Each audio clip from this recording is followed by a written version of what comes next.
Com TV. Passa no seu smartphone.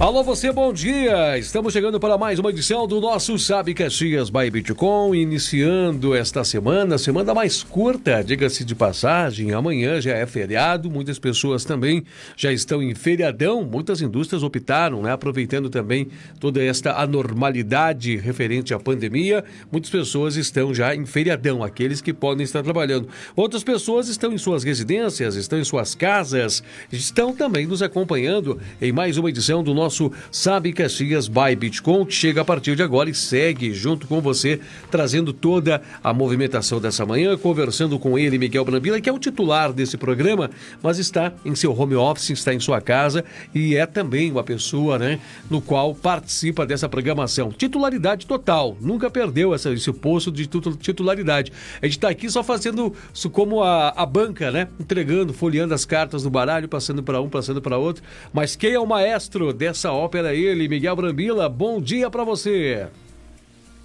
Bom dia, Dinho, bom dia a todos, uma feliz segunda-feira a todos, um pensamento positivo para todos. Estamos ainda em clima de pandemia, o decifra-me ou te devoro do coronavírus ainda está posto, a vida precisa ser adaptada e nós vamos sobreviver, vamos nos adaptar sim, Então vamos pedir que Deus nos abençoe nessa semana, de que Jesus Cristo nos acompanhe. Bom dia, grande amigo. Bom dia especial para você. Eu quero dar um recado especial já no início de nossa programação, Miguel, que a Imobiliária Original é uma empresa especializada na criação de oportunidade de negócios imobiliários para os seus clientes.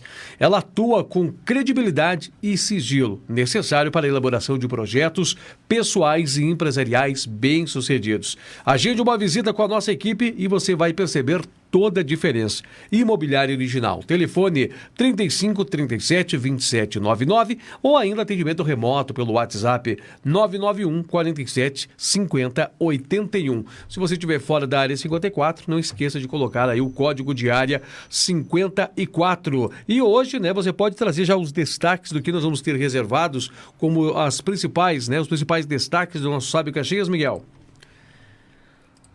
Vamos juntos, Edinho, conversar nesse diálogo saudável que temos sobre os acontecimentos de nossos dias, Estamos aqui ainda em quarentena, respeitando a quarentena.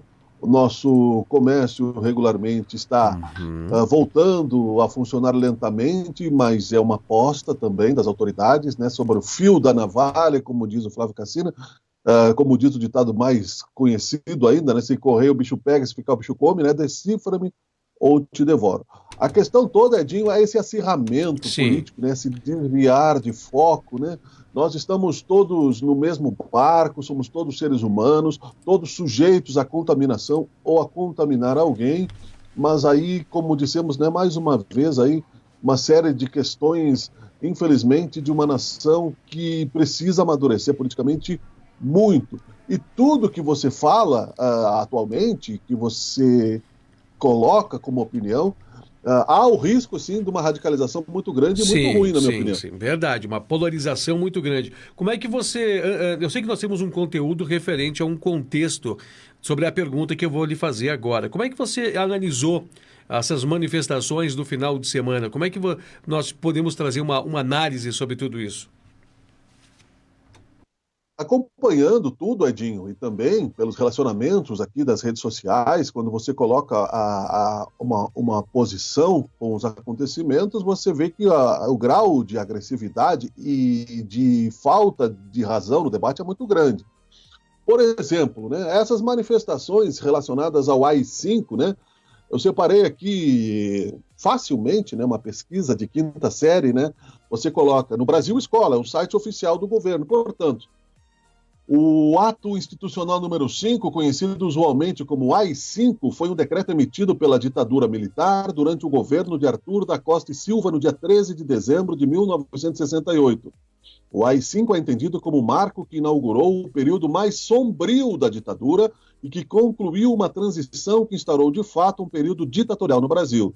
O AI-5 não deve ser interpretado como um golpe dentro do golpe, isto é, não deve ser visto como resultado de uma queda de braços nos meios militares que levou um grupo vitorioso a endurecer o regime. Ele deve ser enxergado como resultado final de um processo que foi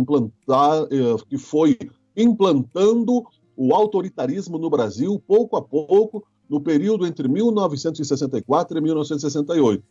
Foi a conclusão de um processo que visava governar o Brasil de maneira autoritária em longo prazo. Veja bem, o AI-5, na visão das historiadoras Lilia Schwartz e Heloísa Stalin, era uma ferramenta de intimidação pelo medo, não tinha prazo de vigência e seria empregado pela ditadura contra a oposição e a discordância. Já o historiador Kenneth Serbin fala que, por meio do AI-5, as forças de segurança do governo tiveram carta branca para ampliar a campanha de perseguição e repressão contra a esquerda revolucionária, oposição democrática e igreja.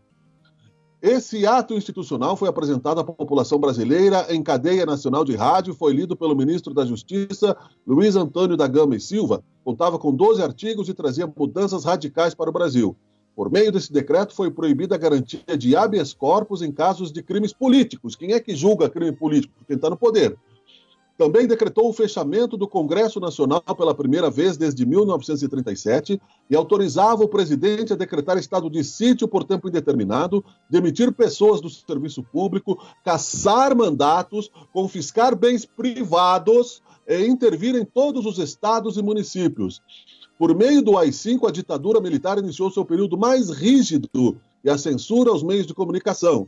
E a tortura como prática dos agentes do governo consolidaram-se como ações comuns da ditadura militar. Só isso, Edinho, no primeiro parágrafo. Quem quiser que vai estudar. Né? Então, esse pessoal que está pregando o AI-5, eles estão colocando então, seu patrimônio a serviço de alguém que tome o poder como ditador, Edinho. 11 horas e 40 minutos, nós temos aqui uma matéria que você quer trazer para fazer um complemento sobre esse assunto, acredito eu, né, Miguel? Já está pronta, já está aqui, né? Eu não sei quando é que você vai querer acionar, mas está ao teu critério, tá? Até inclusive em Caxias do Sul, em frente ao terceiro GAI aqui na nossa cidade, ocorreu também manifestações, um grupo, né, esteve ali fazendo manifestações, clamando, solicitando a presença dos militares, né, que tomassem o poder. Como é que a gente pode também fazer uma análise de um próprio presidente eleito democraticamente através do voto, assentado-se sobre a democracia, está participando de um ato desse? Nós vimos as manifestações de repúdio todas, né, de todos os lados hoje. Eu acho que, assim, uma reflexão que eu posso fazer pessoalmente, que há um pavor pela desgovernabilidade. Então, você tira a questão de foco. Você veja bem que, a partir do momento que ele derrubou o Mandetta e colocou o outro ministro, que, inclusive, né, continua se pregando o isolamento social, apesar da abertura parcial do comércio para que a economia possa respirar por aparelhos, mas totalmente desautorizado, né, o ministro. Vai fazer cara de paisagem, vamos ver quanto tempo ele suporta isso, né? A sua credibilidade toda vai continuar em jogo, ele não vai ter poder político nenhum. Você veja bem que... sim, eu não sou historiador, sou jornalista, mas o professor Marco Villa é um professor historiador, ele é colunista da Isto É, ele tem o blog do Villa aí com milhares de seguidores e traduz muito bem, assim, o que, na minha opinião, está acontecendo. O que eu acho que a manifestação deve ser livre, deve ser para todos os lados. Com certeza, democracia, né, Miguel? Respeitando a democracia, né, Miguel? Exato. O que está acontecendo é o contrário, viu, Edinho? Porque se você critica o presidente, você é de esquerda. Ou você passa a ser atacado com baixo calão. Né? Então, quer dizer, há um fanatismo como se os presidentes fossem donos do Brasil. Nós estamos muito ruins de presidente. Nos Estados Unidos teve uma manifestação lá contra o isolamento social numa cidade do interior, lá do Kansas, que os cidadãos estavam com metralhadoras, né? É claro, lá o poder, né, e fizeram aí a sua manifestação, né? Não se ouviu falar aí ontem em Porto Alegre está sendo aí republicado nas redes sociais um homem com braço de gesso com a bandeira do Brasil, né?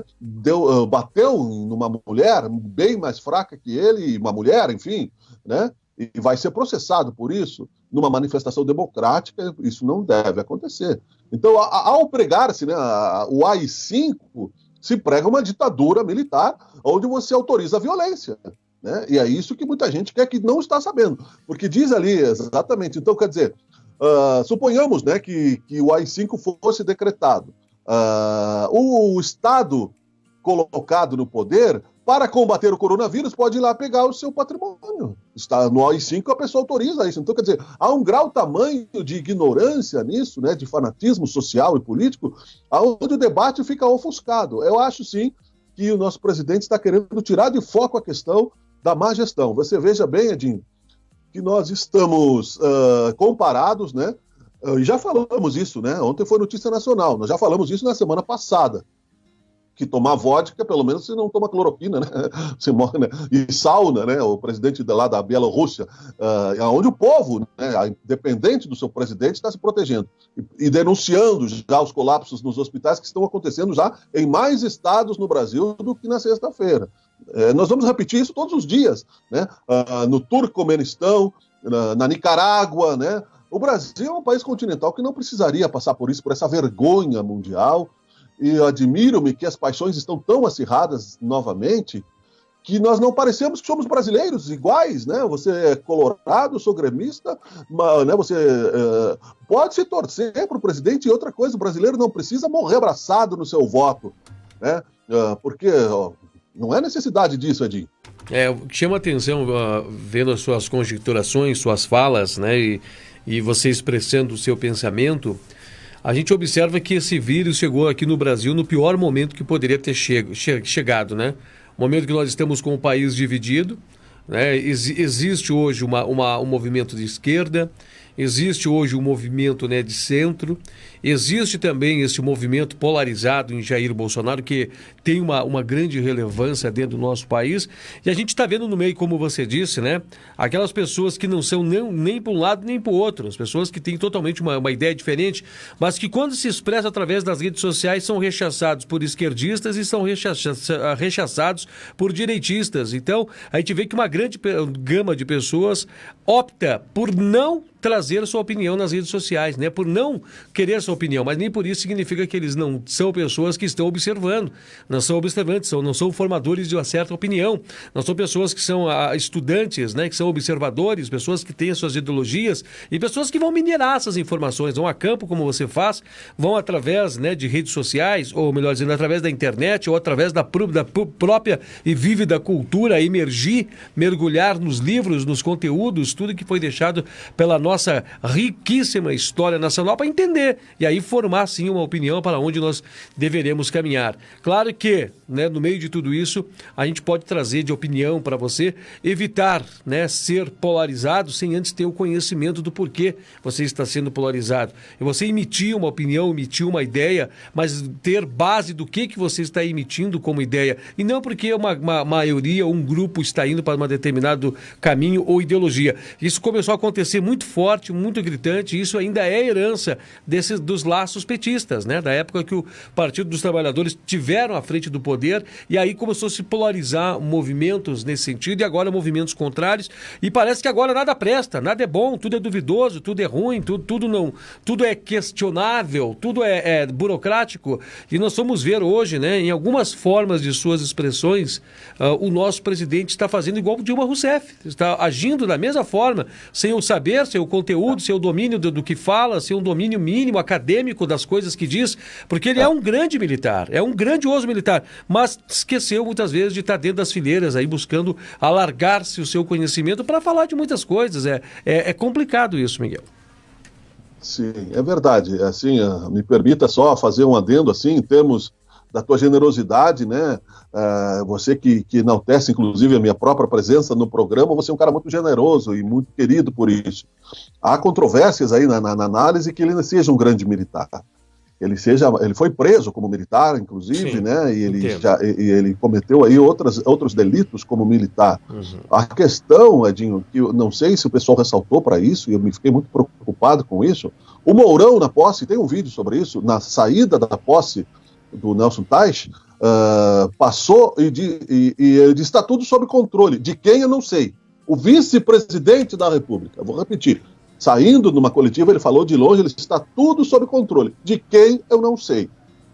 Nós Sim. vimos esse filme em Caxias do Sul, quando o vice-prefeito, né, até criticado, assim, né, por muitos, começou a trabalhar contra o nosso prefeito, né, ou seja, há muita preocupação com relação a isso. É. A outra questão, porque assim ficou por alto, né, mas nós já falamos, onde é que estava o Mourão? O Mourão está perto do Exército, que não se manifestou sobre as questões de ontem, né? Porque as manifestações de pedir o AI-5 são anticonstitucionais. O fechamento do Congresso, pedir isso publicamente é crime. Né? Você está conspirando contra a Constituição. E é isso que nós vamos botar, que tem 7 minutos a matéria do Vila, referenciando isso, que ele explica bem melhor do que eu, né? E nós voltamos em seguida para dizer isso, Edinho, que eu gostaria de dizer também. Outra coisa que eu vejo é a preocupação das pessoas em explicarem que, ao criticarem o comportamento do Bolsonaro, não estão defendendo a roubalheira do PT, a roubalheira do Lula, né? O Bolsonaro conseguiu fazer uma coisa certa, né? Tirando aí as pessoas que estão fanatizadas, pregando volta da ditadura militar, né? Que talvez não entendam ainda, não estudaram muito bem sobre a questão, deviam ter um manifesto sobre isso, ou seja, no Brasil as manifestações são levianas, né? Você vai na onda do que está acontecendo, né? Com questões de compreensão superficial. É importante, sim, saber que nós estamos vivendo um estado diferente. Ele conseguiu unir todos contra ele, né? A grande maioria, independente de partidos comunistas, partidos liberais, partidos inclusive de direita com mais racionalidade, porque ele está perdendo a popularidade, contra esse tipo de comportamento de ditaduras, né? Repito, da Nicarágua, da Bielorrússia, nenhum outro país do mundo. Né? Enfim, vamos ouvir a matéria do Vila, ele explica bem melhor que eu, nós voltamos. Tá bem, Edi? Olá, acabamos de assistir, acho que muitos de vocês já devem ter conhecimento, Estado Caxias de hoje, eu vou presidente conversar. da República, o psicopata Jair Bolsonaro, se dirigiu hoje em Brasília, domingo, em frente ao quartel-general do Exército, que antigamente era chamado, apelidado de Forte Apache, e lá, olha o local onde tinham algumas dezenas de manifestantes descumprindo a ordem do Ministério da Saúde em relação para evitar a aglomeração, que possibilita a aglomeração, a proliferação do coronavírus, né? Então ele se dirige a essa manifestação de algumas dezenas de apoiadores e lá resolve discursar. Tosse várias vezes, ele deve estar contaminado, ele tosse várias vezes, acompanham aí, em meio à tosse, ele faz um discurso pregando o golpe de Estado. Pregando o golpe de Estado. Ele diz que não negocia nada. Evidentemente que em qualquer democracia, né, você negocia, e negociar é dialogar, é debater, é ouvir, é concordar, é discordar, é incorporar o que o outro muitas vezes está propondo em relação a alguma ideia sua, algum projeto, alguma ação governamental. Ele está se referindo ao dizer que não negocia, que ele não conversa com o Congresso Nacional e não conversa com o Supremo Tribunal Federal. E quem não conversa com o Executivo, com o Legislativo e com o Judiciário é o Executivo. E quando o Executivo age assim, é um ditador. Portanto, ficou muito claro, mais transparente, impossível, tão claro como a luz do sol do meio-dia, que Jair Bolsonaro está propondo, advogando golpe de Estado. Golpe de Estado. Ficou claríssimo. A transmissão foi ao vivo. Tudo aquilo foi planejado, assim como ontem, sábado, hoje também foi planejado. Né? Levou os seus assessores, muitos pagos com o seu, com o meu, com o nosso dinheiro para filmar tudo aquilo e colocar quase que ao vivo nas redes sociais. Conjuntamente a isso, em várias cidades do Brasil estão correndo as carreatas da morte.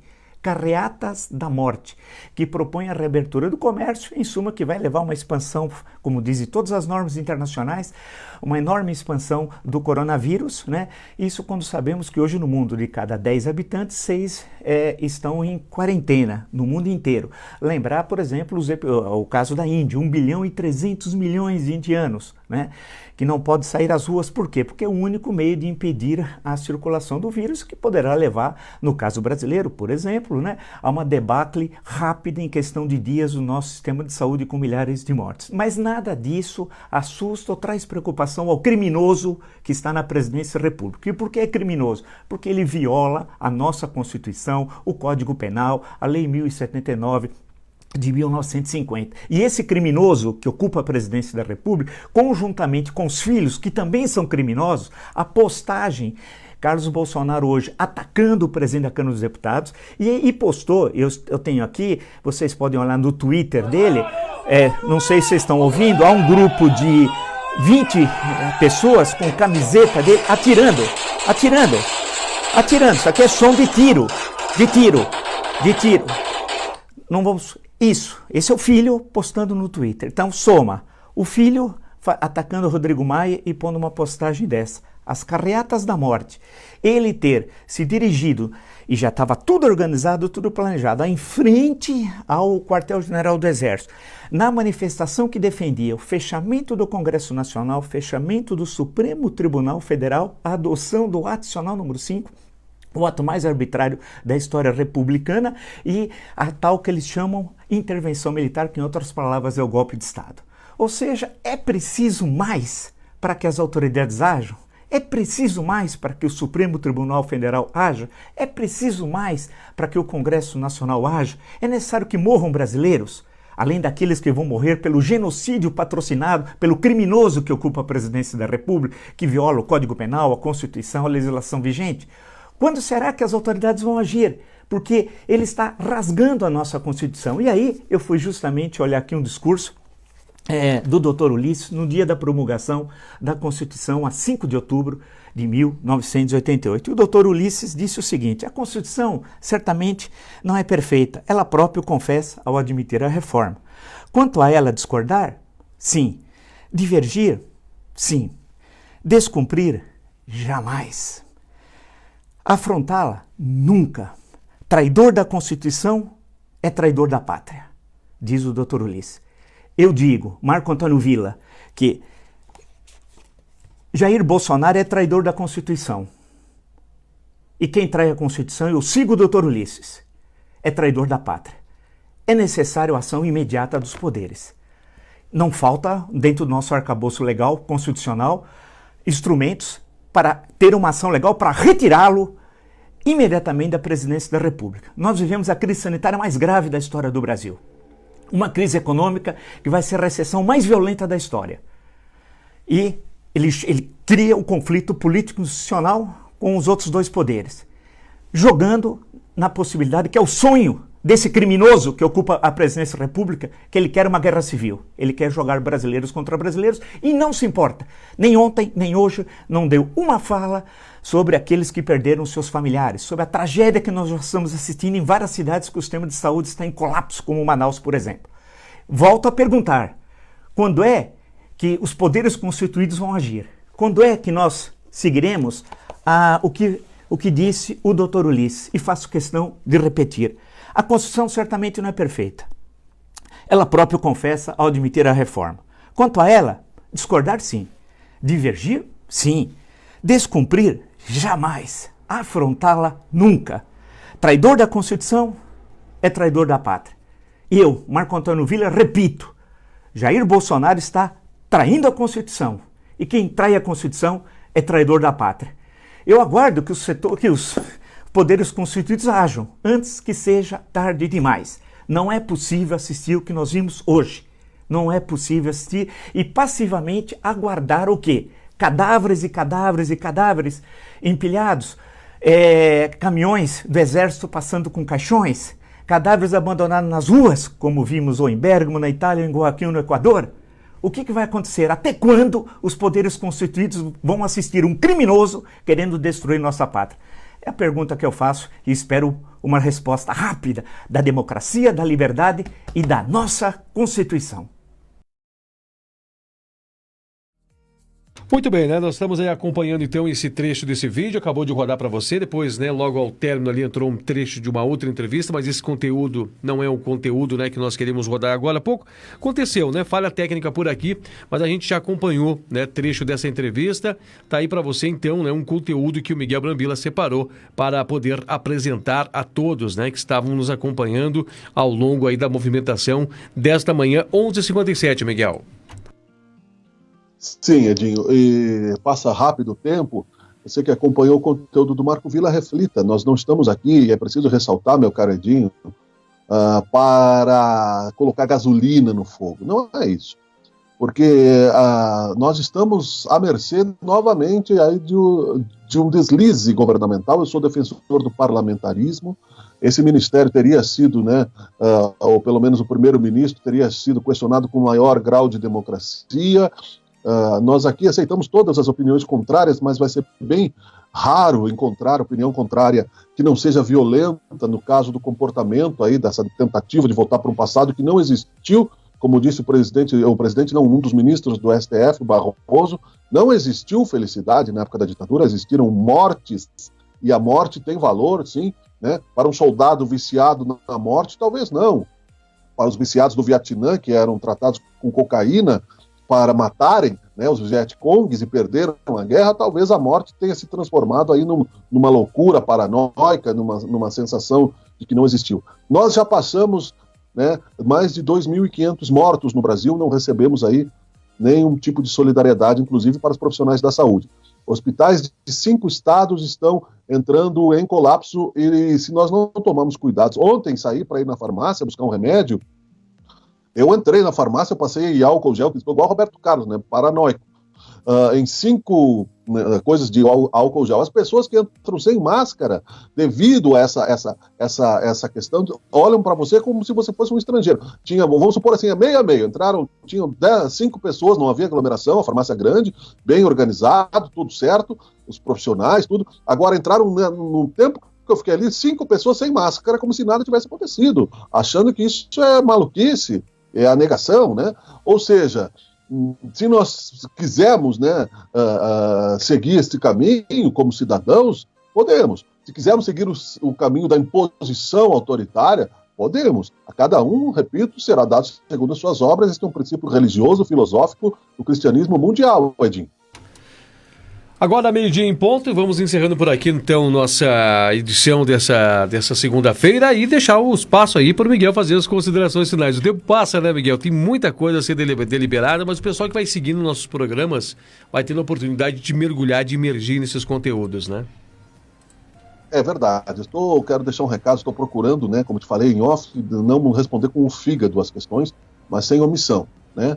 Vamos ser claros, vamos ser lúcidos no debate, nem tanto ao mar, nem tanto à terra, né?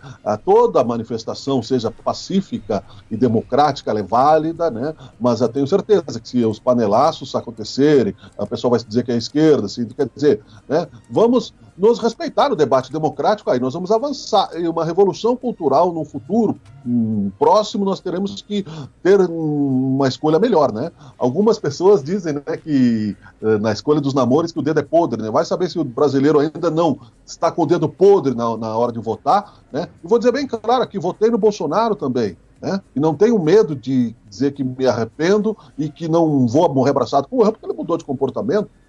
É óbvio, né? Tudo muda. Então, errei, né? E assumo o meu erro e espero que no futuro não erre novamente, democraticamente falando, Edinho. Um grande abraço, meu amigo. Falamos até amanhã e desejamos a todos aí uma força e coragem na segunda-feira, porque o nosso inimigo comum é o coronavírus. Decifra-me, eu te devoro. Ele está posto.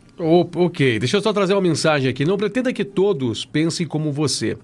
Cada pessoa está num grau diferente da sua evolução, num degrau diferente da diversidade da grande subida. Ninguém possui a verdade total, porque a verdade absoluta e total é Deus, o infinito.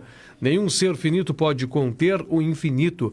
Busque a verdade para si mesmo, mas não obrigue ninguém a pensar como você, tanto quanto não gosta que os outros lhe controlem também o seu pensamento. Tá aí, então, uma mensagem de despedida que a gente vai deixar para você aqui dentro do nosso Sabe Caxias by Bitcom, né? Interessante, né? E eu vi muito Krishnamurti nessa mensagem. Agora, 12:02, encerrando por aqui o nosso Sabe Caxias. Grande abraço a todos. Já já tem o Bitcom meio-dia, no horário do 12:15, com ela, Melissa Bueno.